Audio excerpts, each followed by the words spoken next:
Hi, I'm Diana Giselle Yanez, host of Highly Sensitive Money. I'm a money coach, certified financial planner, and a highly sensitive person who brings money and social justice together.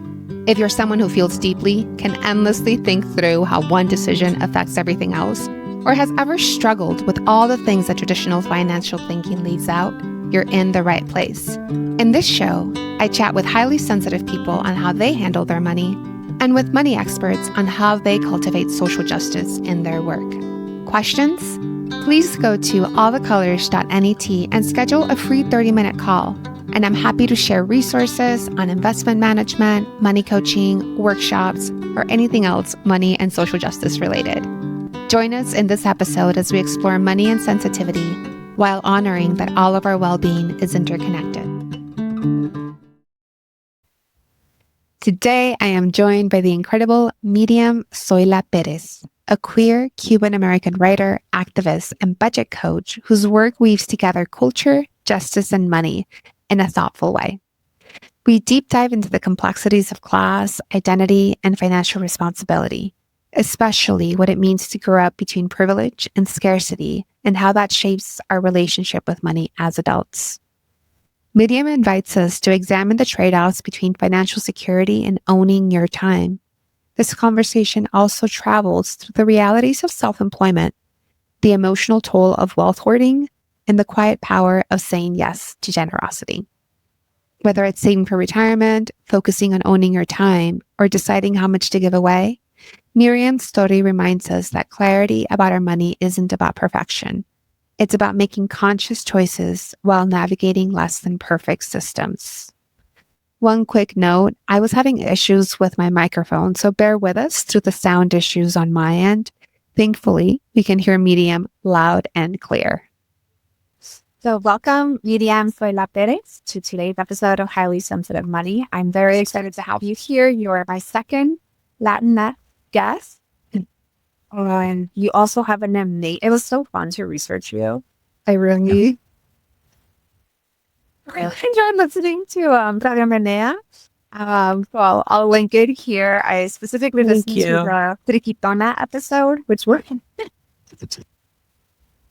That's a good one. That's a good business. She also liked the music video for Frikitona. Oh, it's such a good song. Yeah, we even made some Frikitona pins as like merch that we still have. So you still have merch? We still have merch. Yeah, the merch store is still going because the podcast ended in January, but we still have some merch. So if you check it out on radioyna.com, there's a Frikitona pin that's pretty cute. I guess we're on video, so I can show you. Yes, we want to see it.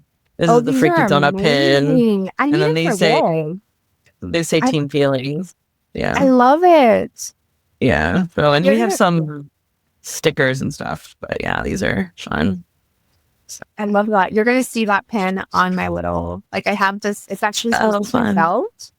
So I have different pins on it. They use a lot of fun. Yeah. Oh, nice. Nice. Love that. Well, yeah, thanks for having me on the show. Yeah, so this podcast is about money, sensitivity, social justice, and we did a little bit of chatting before the episode started, and we met through Rad Planners, which is an organization that I describe it as like people in finances becoming radical and radicals throwing finances. I'd love to hear, how did you find out about Rad Planners? What took you there? Yeah, I think I would probably be in the second category, that doing like finance work is like a newer aspect of my work, but I've been doing like organizing and activism work for a long time. So I found out about Rad Planners through another organization called Radcoms, that is like a radical communicators network. And someone mentioned it on the thread, and I was like, oh, that sounds really cool. And so that's how I got involved, because I'd been doing activism for a long time, and then I started also doing this like YNAB kind of finance coaching maybe a year and a half ago. And so I've been searching for like values aligned people in that world, because the YNAB community, while lovely in certain ways, there's no ideological thread. And so you get people from all different walks of life in that coaching community. And so I've been looking for people who are values aligned in that world, and was really happy to find out about Rad Planners. Okay.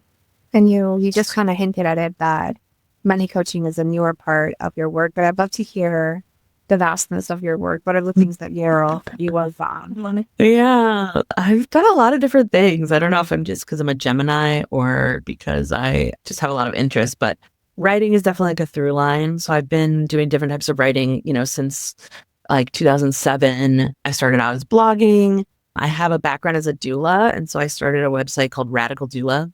That was a blog about kind of the intersections of like birth activism and reproductive justice and different kind of aspects of my work. And so that kind of led itself into writing for a feminist blog that had like a bigger audience. And then that led itself to more freelance writing usually about topics related to race and gender and sexuality. And then along the way, I was also doing activist work, mostly in the reproductive justice arena. And I ended up focusing on communications because that kind of like, dovetailed well with my writing related skills and the stuff I was doing online. And so I still do that work, although not in reproductive justice right now. I'm working with an organization in the anti-violence space, but still doing communications, messaging kind of work. And then the podcast you mentioned about Latinx music, we started 9 years ago and just ended it in January. So that was a really big labor of love, talking about music and politics and culture and being part of the like Latinx diaspora and the way music kind of is a cultural glue for people in the diaspora. Because my parents are immigrants from Cuba. They came as teenagers. And so I grew up, I joke that I grew up like in exile from the exiles because we were in North Carolina instead of Miami, where like 90% or something of Cubans are. And that was just because of my parents' jobs and where they found work. But we spent a lot of time in Miami. So Miami, I kind of claim Miami more than I claim North Carolina. And yeah, and then in recent years, I've actually turned to writing fiction.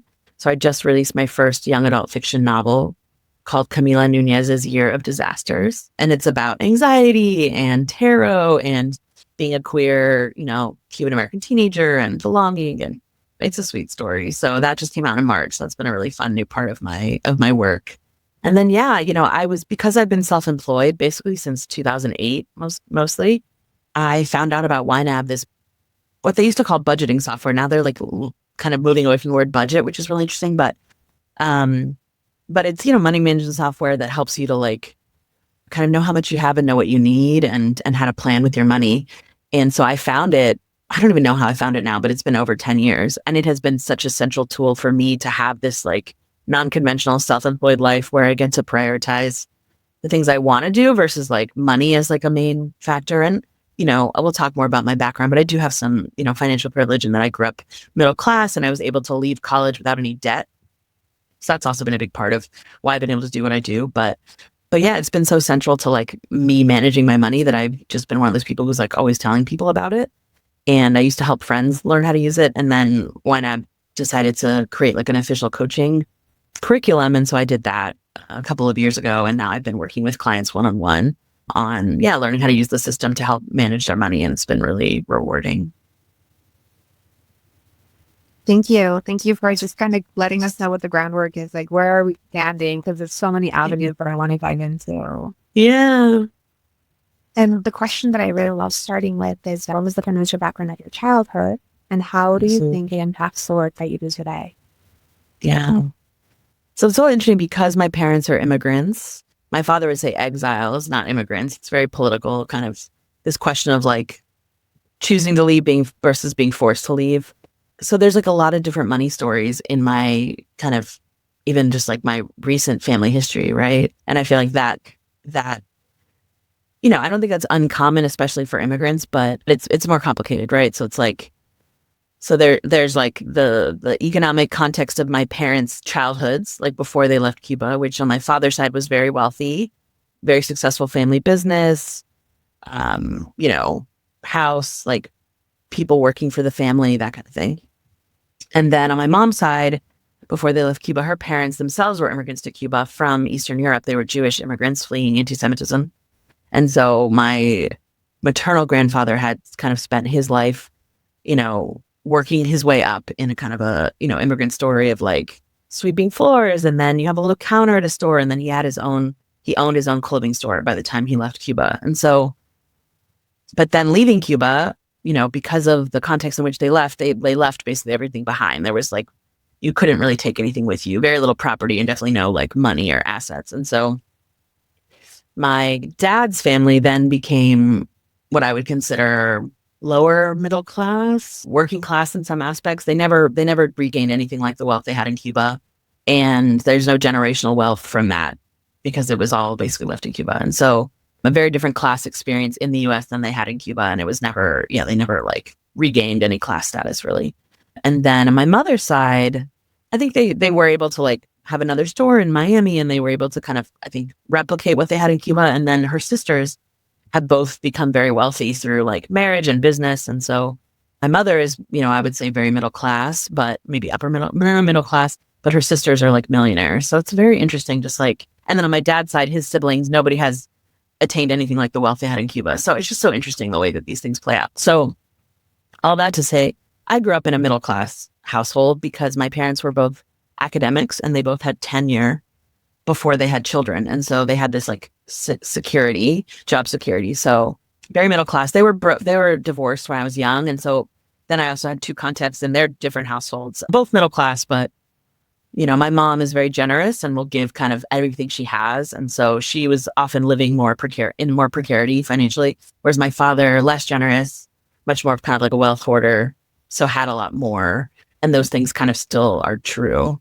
But yeah, I've had the privilege of like I said, I left college without any debt, and I haven't had to worry, like if I need help, like my mom will help me, like she has the means to at least like help me out in small ways. And so I've had to worry about, not being able to pay my rent or something like that. So that's also, I think, fueled this, like, being self-employed, like your income is very inconsistent. It's not, you don't know when it's going to happen, like that kind of thing. But I've been able to make it work pretty much on my own without a lot of reliance on her. But I know it's there if I need it. So, but I'm also not somebody who, I don't know that I'm going to inherit any wealth. It's a little bit complicated and sort of like, it's a little bit of a question mark because of some family stuff. So it's like, it's a strange place because it's like, it's possible that there's a lot of economic privilege, but I can't plan for it or count on it. But it's definitely not like trust funds or anything like that. Some of the people in our rad planners world work with a lot of people with like high net worth people. And like, that's definitely not my situation. And I haven't, as an adult, I don't have any assets. I basically focused on owning my time and like doing the work that I care about versus earning money. And so the only asset I have is my 13-year-old Honda Fit. It's a great car, but it's not exactly a high, and I'm a renter, even in my early 40s, like I don't own property or anything like that. So yeah, for short answer, long answer, it's complicated. Yeah. And I thank you for the background. And I remember when I was learning about Latinos in the US, I took a couple of courses on it, learning that the Cuban experience was so different. Yeah, it's so unique.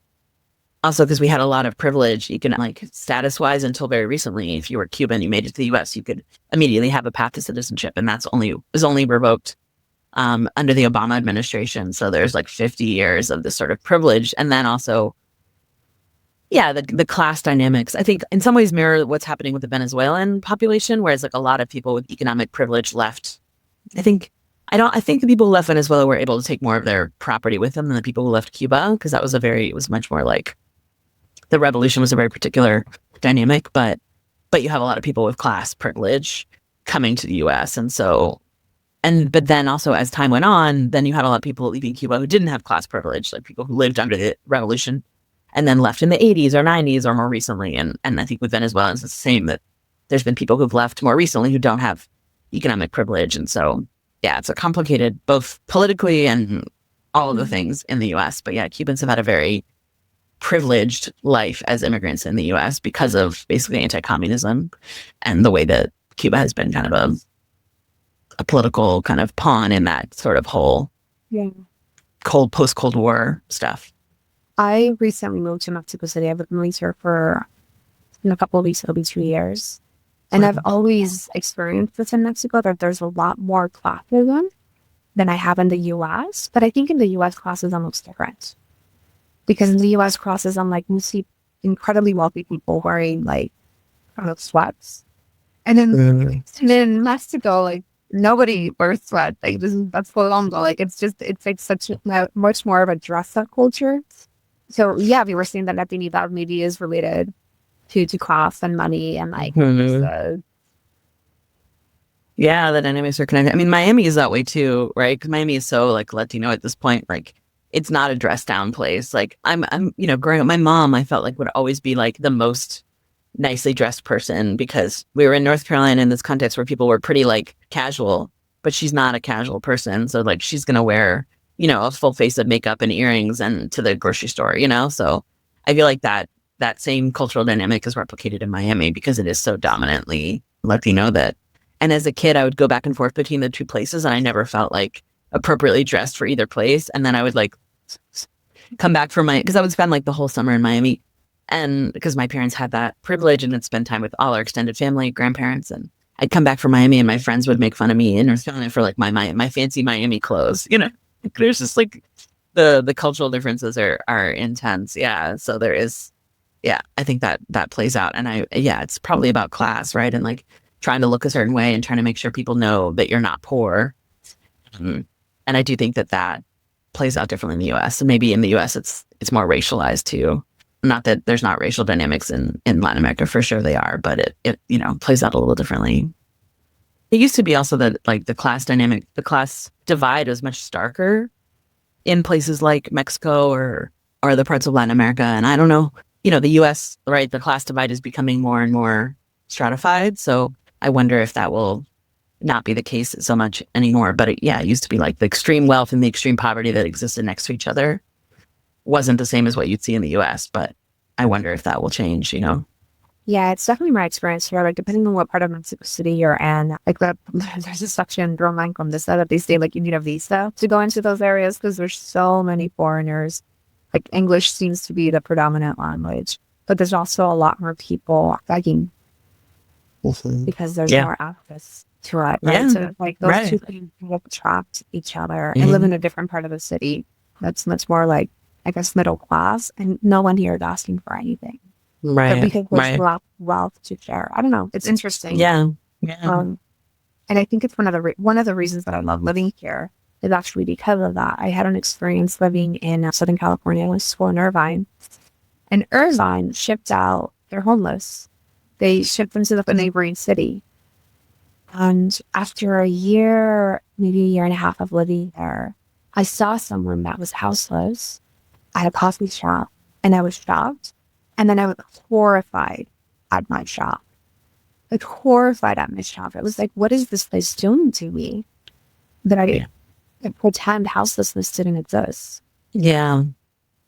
Yeah. Yeah. And it's like, it's not that they're addressing people's housing needs, that they're just pushing people out. Yeah.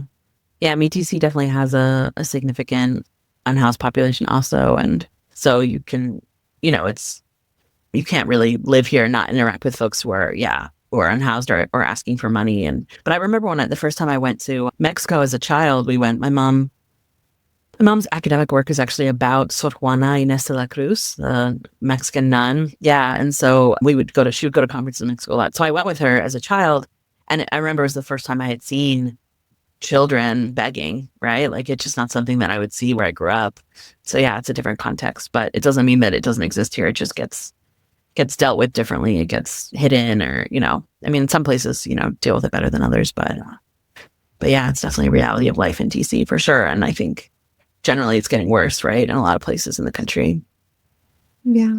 And staying on the capital, Dignidad, and because I'm just so happy to have all that here on the podcast. And wealth. One of the other experiences that I had as a kid was we would often cross the border into the U.S. And usually, because my family was in Mexicali, so my grandmother, the big grocery stores, the movie theaters, like there was nothing in my little tiny town. Went to Mexico for everything. Yes, sir. You were on the way down. Sometimes the wait to cross, like we were in the car, it was like an hour, 2 hours, and my brother and I were arguing.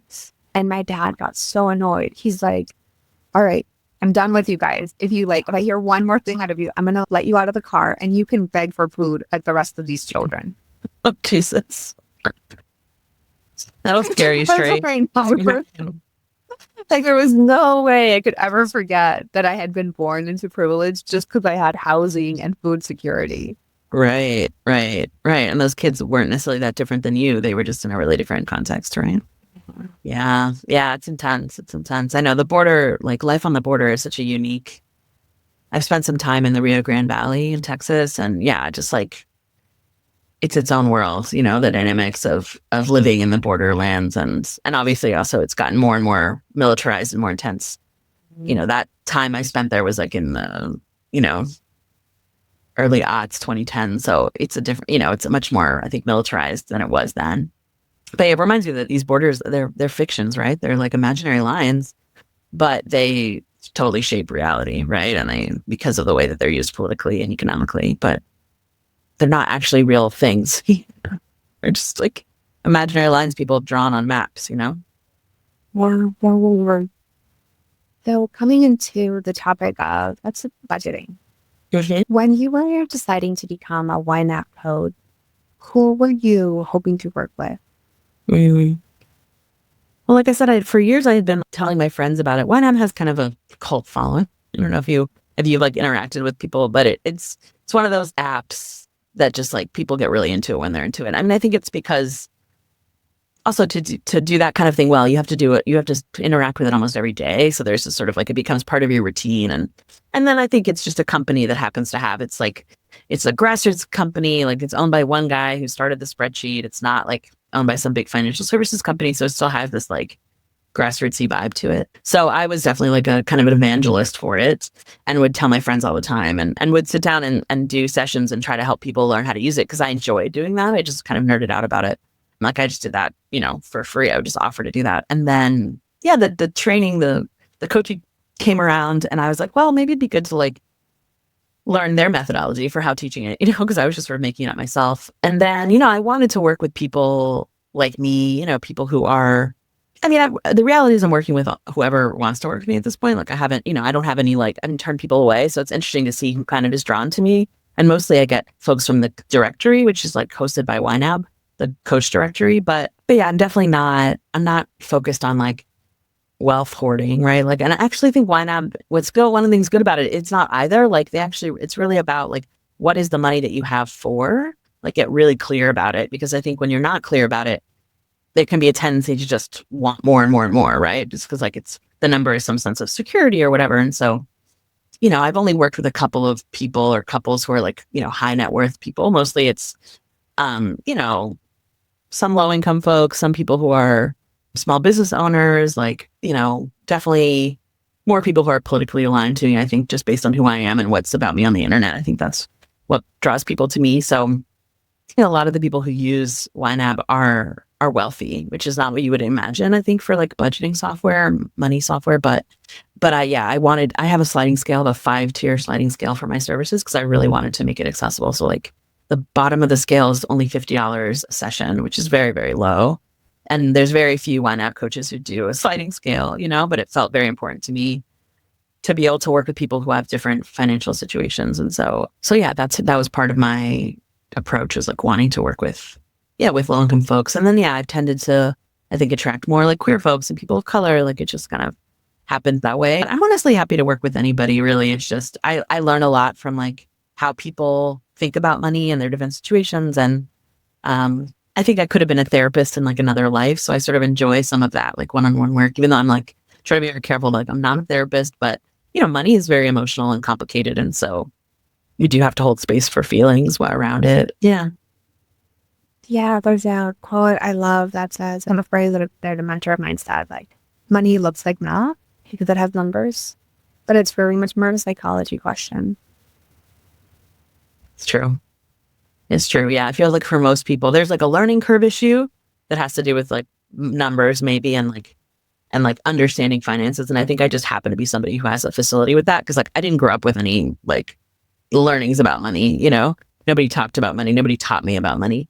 But then there's the psychology of it. The thing that makes people kind of, like you said earlier about news, like ostriching, like a lot of people just sort of bury their head in the sand and, try to hide from their money. They try to hide money in different places. They don't touch it. Like there's just a real emotional thing. And then do you follow Ramit Sethi at all, Deanna? I do like that. Yeah.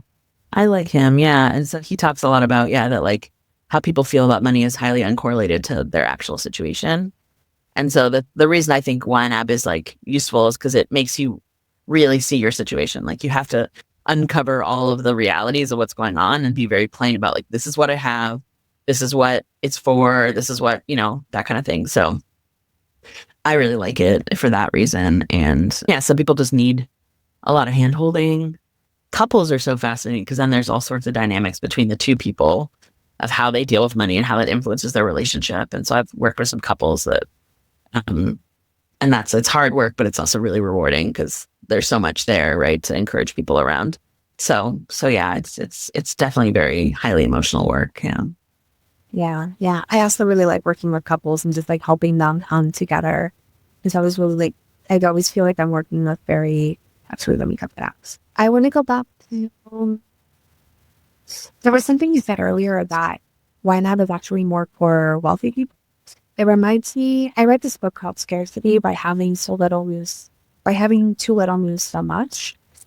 And the authors, they're both psychologists, I believe. One of them might be like a behavioral economist. And they compare money and time to like a suitcase.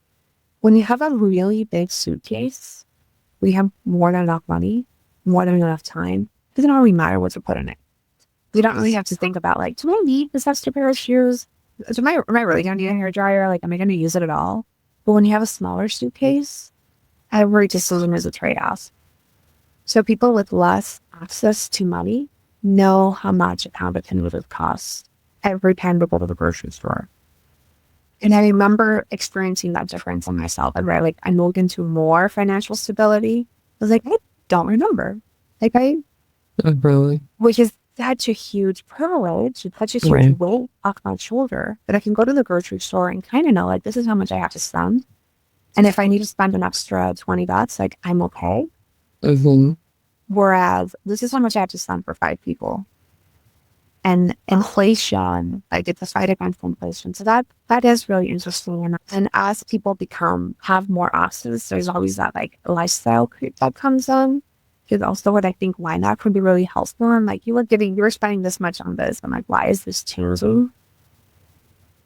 Yeah, it's interesting. Yeah, and I want to clarify, YNAB isn't for wealthy people, but there's a lot of wealthy people who use it.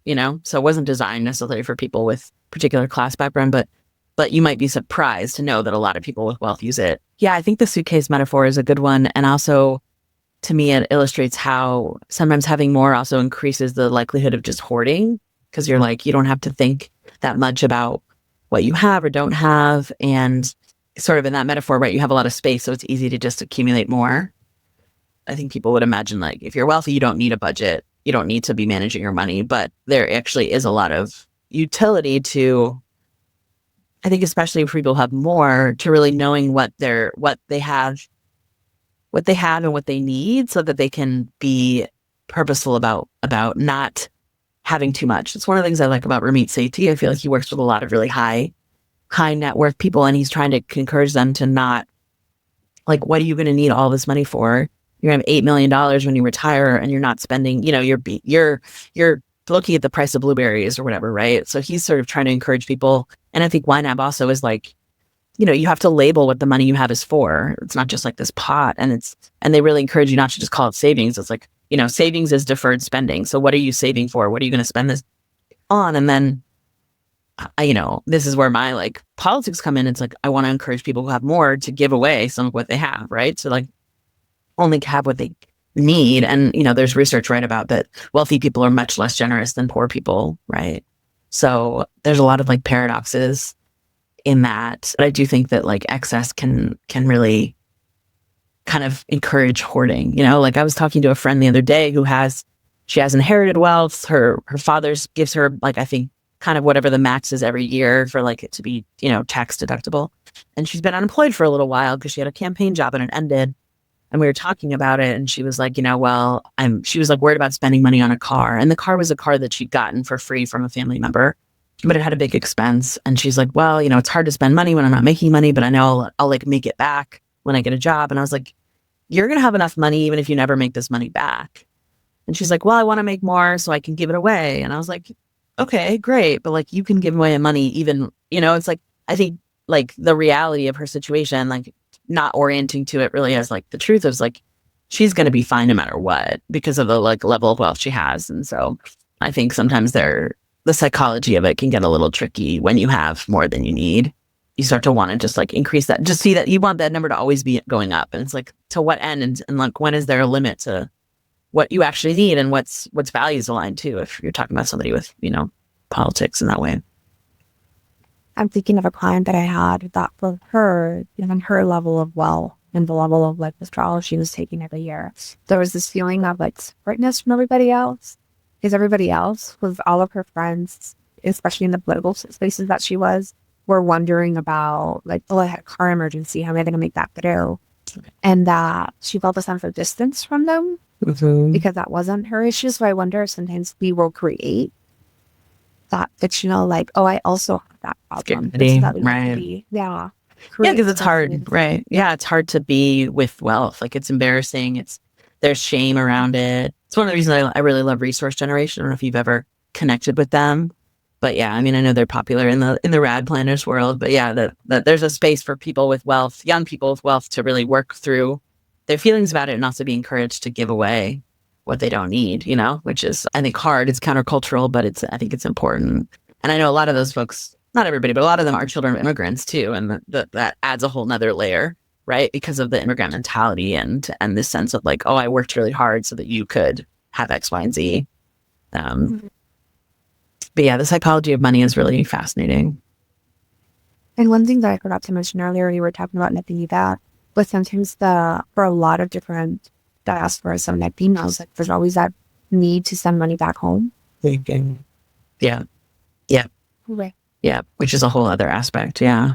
And that, wasn't something that my family ever experienced because everybody left in the early 60s. Nobody stayed in Cuba. But for people with family in Cuba, it's been, that's like a huge part of how people in Cuba survive is by remittances and what people send back. And that's, not unique to Cuba at all. It's like a huge part of the international economy is fueled by immigrants sending money from elsewhere, right? Which is, it's a whole other level of responsibility that people have. Yeah.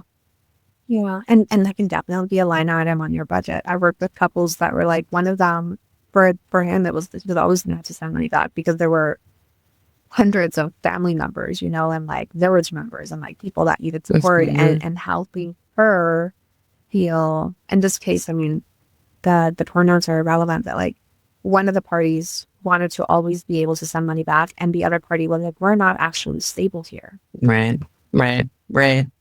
Which is such a hard balance because like the people at home probably are dealing with another level of challenge too, right? Like, I like the phrase, it comes from like the 12-step world, but give from your bounty, not your reserve, right? So it's like there is a level of like you want to take care of your needs before you give to others, but deciding what is bounty and what is reserve, and it's like it looks really different for everybody. And like we said, like people who are poor are way more generous and way more likely to just give what they have without questioning it, whereas people who are wealthy are like gripping tight to their dollars, even though they have way more than they're ever going to need. And it's an unfortunate reality of capitalism. Yeah, and I also think that because when you have less, you know that you only actually have each other. Right. That's the only way you're going to survive, is by kind of passing around the same dollar when people need it. Yeah, it's true. But it's also true for wealthy people. They just don't believe it because they live in a world where they think that their money is going to save them. And it's like, that's not actually the truth at the end of the day. We're asking money to provide security when there's like climate collapse and very different government systems than we had years ago. There's different safety nets than we had months ago. So money can only solve money problems, but systemic problems, even health problems. Yeah. Sometimes there's health issues where like no amount of money is gonna move through that. But I love what you're saying about like bounty, reserve. How do we help clients get clear on what that is for them, and also know that it's a moving target. One of my mentors says that when life changes, money changes. If you go from like having children to being an empty nester, your life will change, right? Like the expenses will change, or if you have kids, or if you more, like all of these different life changes. Well, and when money changes, life also changes. Yeah. If you It's so true. Even inheritance. Yeah, and I think so many people are dealing with money based on feelings and not facts. And that's why I like YNAB, because it makes you really look at the facts. Like you can't, like you actually see everything that you have. And then, I was working with a client yesterday who's like, I would consider like a higher wealth person.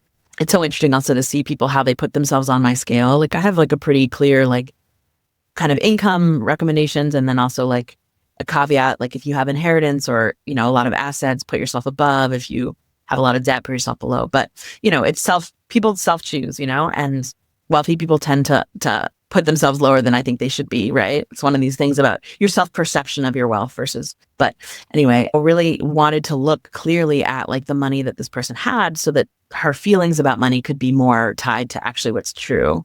Because I think there was this feeling of scarcity that actually isn't really based on the facts of what's there. And some of that is this feeling of like, I'm segregating this money so I don't touch it. But then it's like, you're not letting that money be part of your financial reality and like how you feel about money.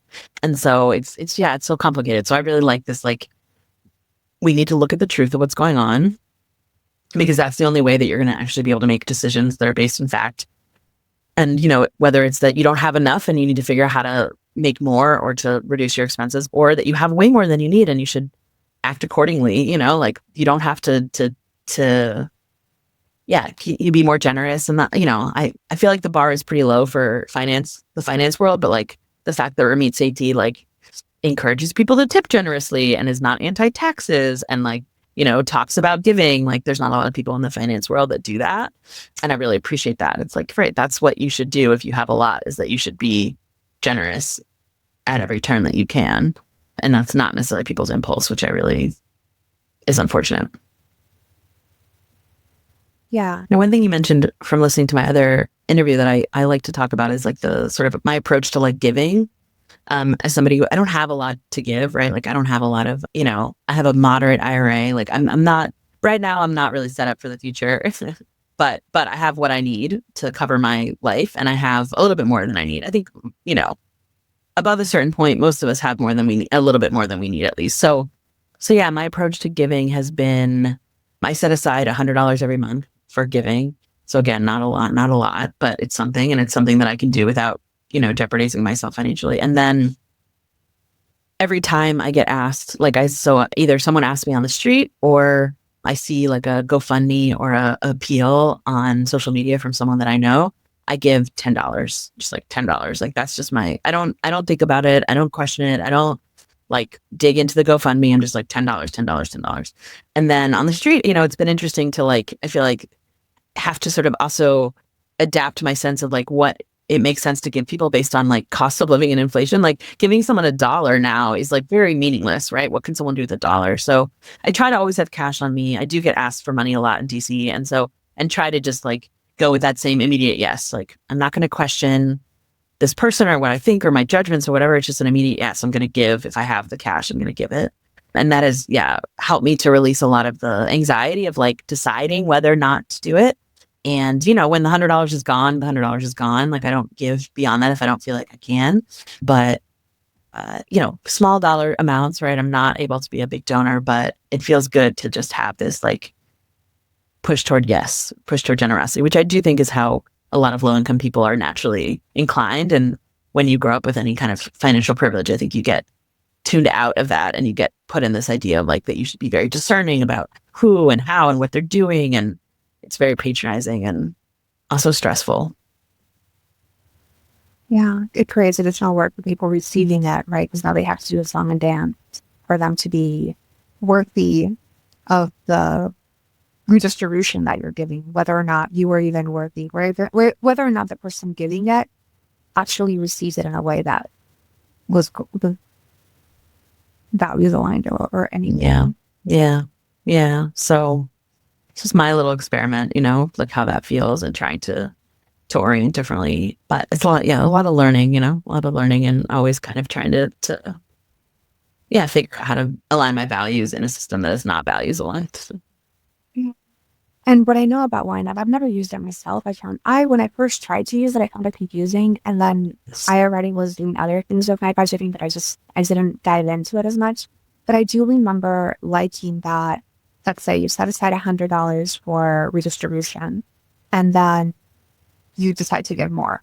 And you can take that from another place. So it's not a budget that's set in stone, or it's not a plan that's set in stone. It can be very fluid, but it when you're self-employed and your income is also very lumpy. I'm Yeah. really curious about how that works. Yeah. Yeah. I think it's more useful for people who are self-employed because you're explaining it well. And also it's like you take the money that you have. It's like an envelope, the old school envelope budgeting, right? It's like a digital envelope budgeting. Like, here's all the money you have. What is that money for? You're going to assign it to an envelope or a category. And then as you spend, you'll adjust. Yeah, because it's not a budget that you say, oh, I blew my budget on groceries. Like, forget it. I'm just going to ignore the budget. It's like, no, okay, I spent more at the grocery store than I planned to. Now I'm going to move that money from somewhere else. Is it going to come from eating out? Is it going to come from some shopping I didn't do? Is it going to come from my emergency fund? Like, it has to come from somewhere, right? So, you're living in reality. You're not just living in this like aspirational life of like, I want to only spend X amount. You actually have to adjust for reality. And then, so, being self-employed, one of the things that the system encourages you to get a month ahead, which means like all the income that I earned in June is actually going to cover my July expenses. And so that's really breaking the paycheck to paycheck cycle, which is really difficult, even if you're regularly employed. But if you're self-employed, it's almost impossible because I don't get paid, even my regular monthly client, the day they pay me is different every month, depending on how long it takes to process the invoice, right? Not to mention then some months are just less predictable than others. And so that's one thing that the system encourages that really helps is like getting that month ahead. So I have a little bit of buffer between me and my earnings. And then, I just really know what the money I have is for. Like, so many people budget based on their bank account balance, like the amount of cash in their checking account. And like, there's a lot of cash in my checking account, but it all has a job already. Some of it is taxes because when you're self-employed, you have to put aside taxes. So, there's thousands of dollars in there that every quarter accumulates, and then every quarter I have to send it to the government, right? So if I was spending that money, I would be in trouble. Some of it is for future, like the system encourages you to save for like yearly expenses ahead of time. So, my car registration in 2 years is going to be $400. Instead of having to figure out the $400 the day that the car registration is due, the system encourages me to put aside $10, $15 a month for 2 years, and that money is there. So yeah, there's a lot of money that is actually like already spoken for. A lot of it goes to my credit card, right? You spend on your credit card and the credit card doesn't come to ask for it for another 5 weeks, but that money's gone and spoken for. And that's a lot of people get in trouble with credit cards because you're able to spend money you don't yet have. But the system really forces you to be like, no, I'm only going to spend, or tries to encourage you to only spend money that you have. So, $5,000 in my checking account is actually already spoken for by my credit card company. They just haven't come for it yet. So when you're self-employed and you're having inconsistent income, you need that kind of clarity. Because if I was just looking at my checking, I'd be like, oh, I'm good. It's like, well, yeah, I'm okay. But like that money is not just for spending. That money is for the future. That money is for all these things. So I think it's really, really useful for people who are self-employed. Yeah, one other YNAB coach on here who was saying that like at the beginning, it took a while to get it all figured out, but that now it's at the point where like it takes 5 minutes a day to kind of find out what happened.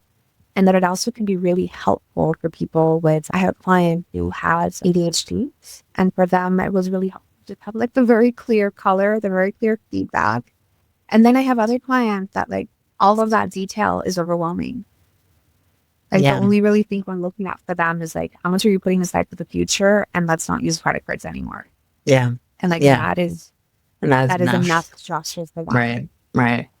Yeah, it's so interesting. I mean, I think part of the reason they started the coaching program is because they know for some people the setup is just really overwhelming and they need to have their, handheld. And we're totally independent from YNAB. Like we're not employees, like we set our own fees. But I think the reason they decided to create the program is because they were like, if we can get the people who can't get set up on their own with like our videos and like our chat help, if we can get those people the right kind of help, then they'll become customers for life. That's kind of their mentality, I think. So yeah, the learning curve, the setup curve is hard, and not everybody can do it on their own. But what she said is right, or what that person said is right, that once you have it set up and once you've learned how to use it over a couple of months, it is just a couple of minutes a day, and it is not very cumbersome. And then it is very detailed, but it doesn't have to be. Like you could have a YNAB budget or plan that has 4 categories in it if you wanted. Like the amount of detail is up to you, but that doesn't necessarily feel intuitive when people start using it. And so I think that anybody could have the right sort of setup for them, but I'm not going to say that it has to be the thing you use. I just think it's kind of the best thing on the market in terms of like a a tool that really walks you through, I think, a very strategic approach. And like people used to use Mint. Mint doesn't exist anymore. Monarch has some of the features, but not all of the features of YNAB. So I do feel pretty like set that it's the best thing out there, but not everybody needs to have this kind of system to operate, in a way that works for them. But I do think it can be customized to people's needs, especially around the level of detail, because that can get overwhelming for sure. Yeah, definitely. Like if you want to have a shampoo line like that. Okay. Right. That's a lot of detail. Whereas like you could, that's a lot of detail. Right. You could just have a spending line and it's everything, like, because especially if you have money, if you have more than you need, the detail is not as important as if you don't have as much as you need, then you need to be more detailed because you have to make really careful choices. But yeah, like I don't have a shampoo line, but I do have like a shopping misc line, then that's where the shampoo goes. But yeah, the level of detail is up to you. So yeah. Yeah, going back to the suitcase analogy, right? The suitcase metaphor, like the bigger your suitcase, maybe you don't need to worry about, are you going to use this pair of pants 5 times? Like, of course, yeah, you got a giant suitcase. Okay. Yeah. Yep. So as we're coming towards the end of our time together, there's something you said earlier about owning your own time and how important that is. Yeah. I resonate with that. I have like 5 or 6 different ways that I make income, and I also have a lot of flexibility on my day. That if I need like 3 hours of mental health with me and my dog taking a walk, I can do that. And I know that like I would be making 3 times as much money if I had stayed in my previous career, but I would not have the mental health freedom that I have now, or just like the volunteer freedom too. Yeah, I mean, I say, I don't, the only thing I own is my time and my Honda Fit that's from 2013. Like I literally, besides like furniture and stuff, right? Like I have no assets, and those things are related. It's not to say that you can't be self-employed and make a lot of money, but probably not in the kind of work we want to do. Like it's at least for me, like, the nonprofit work, like writing things that are not, super lucrative. And that's not the point. I think the old school American dream is sort of like work, and then retire. And then you get to own your time. Right. And it's like, I think that's a really outdated idea. It also doesn't work for everybody because not everybody's set up to be able to do that when they retire. So people have to keep working because of the lack of social safety net, and we don't have pensions anymore, things like that. So yeah, instead, what does it look like to like live the way that I want to live now?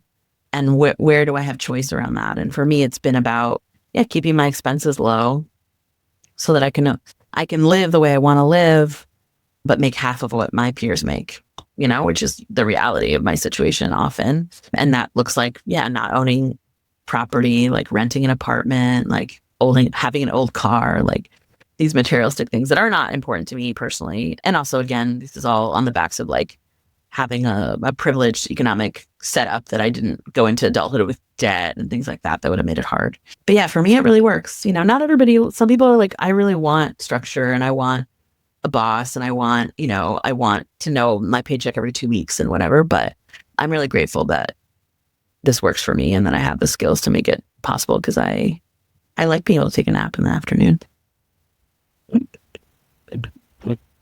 Well, yeah. And there's a way, you're an entrepreneur, can be very financially lucrative. And I'm sure you've had instances of like, well, I'm making this much for something that had I had a boss who was taking the majority of it, like I wouldn't have seen it.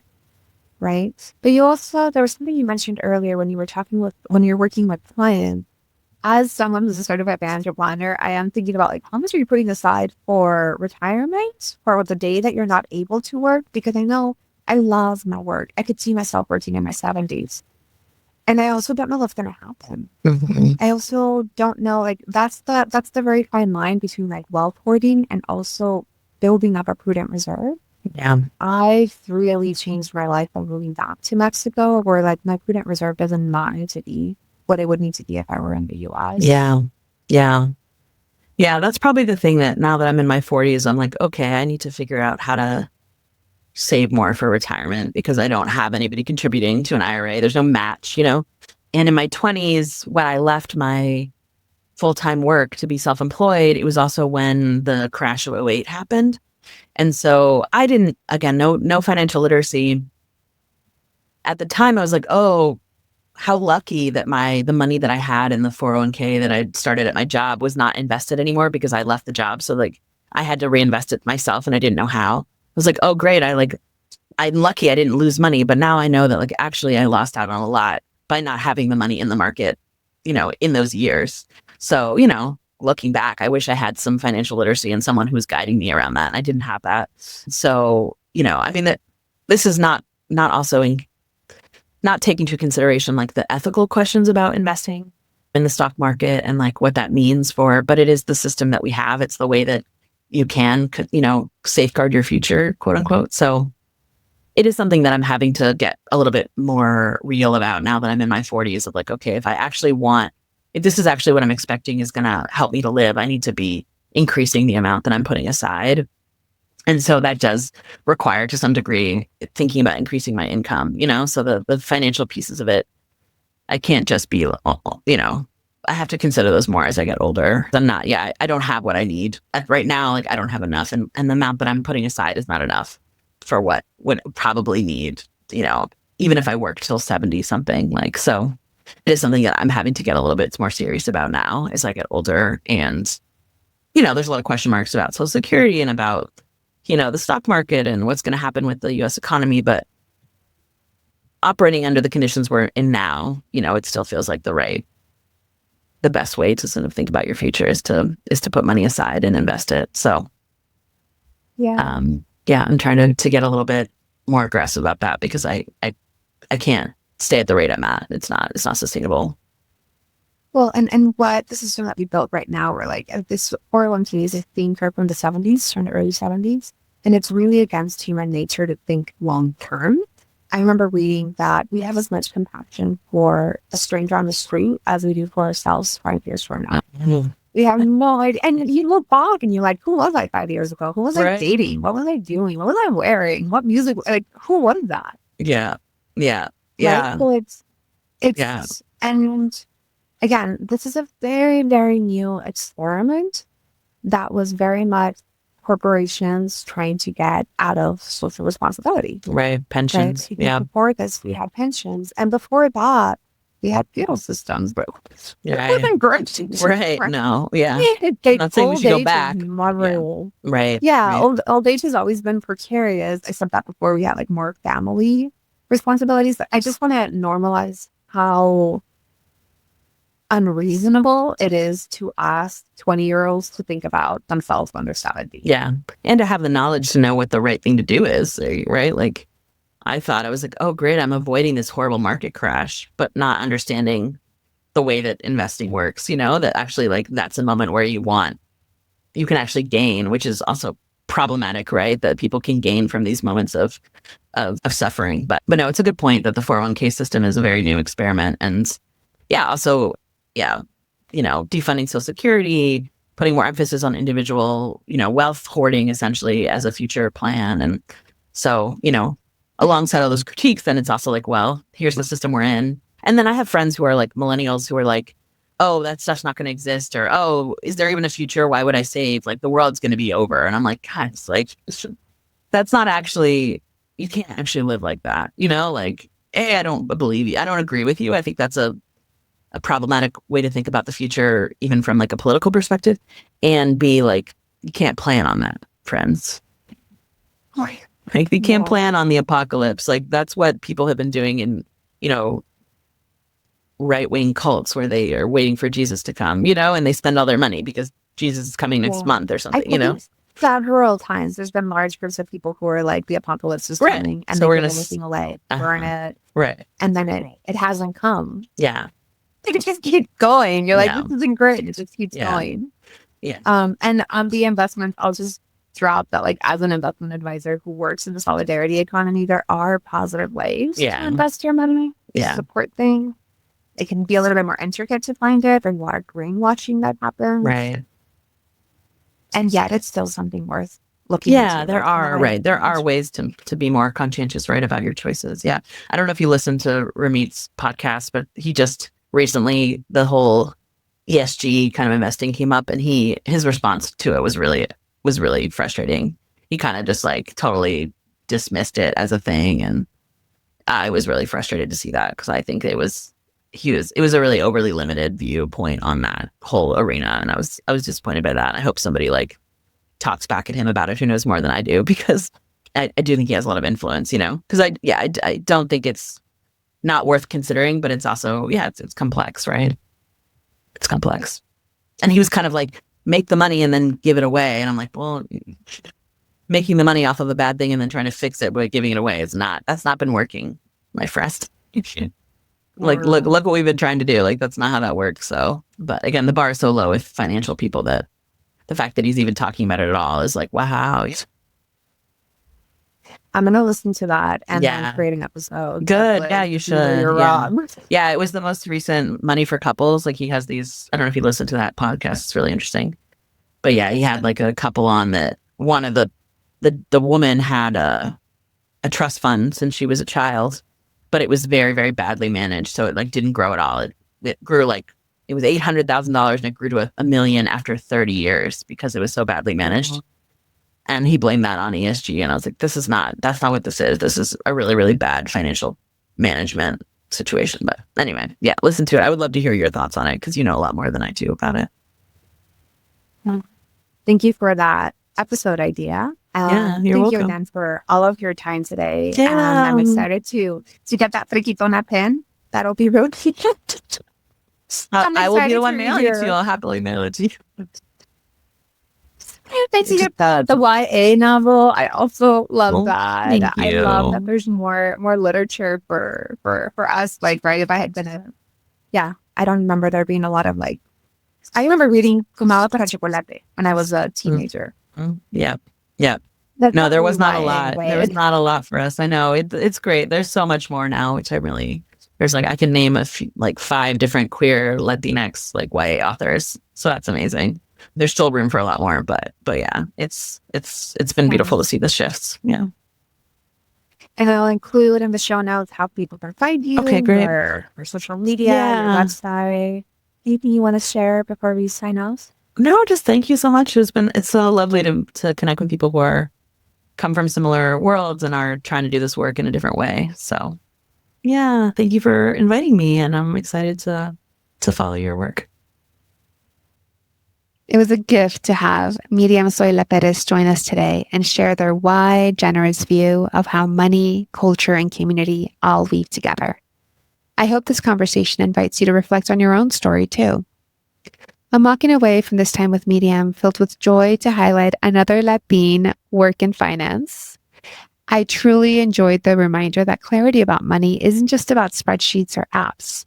It's about seeing what's true and then deciding what to do with that truth. Whether it's choosing to give when asked, prioritizing owning your time over accumulating wealth, or simply facing your financial reality without shame, those choices reflect our deepest values. Thank you for joining me on Highly Sensitive Money. I'm Diana Giselle Yanez, and I hope this episode helped you see how money and sensitivity can work together while honoring our interconnected well-being.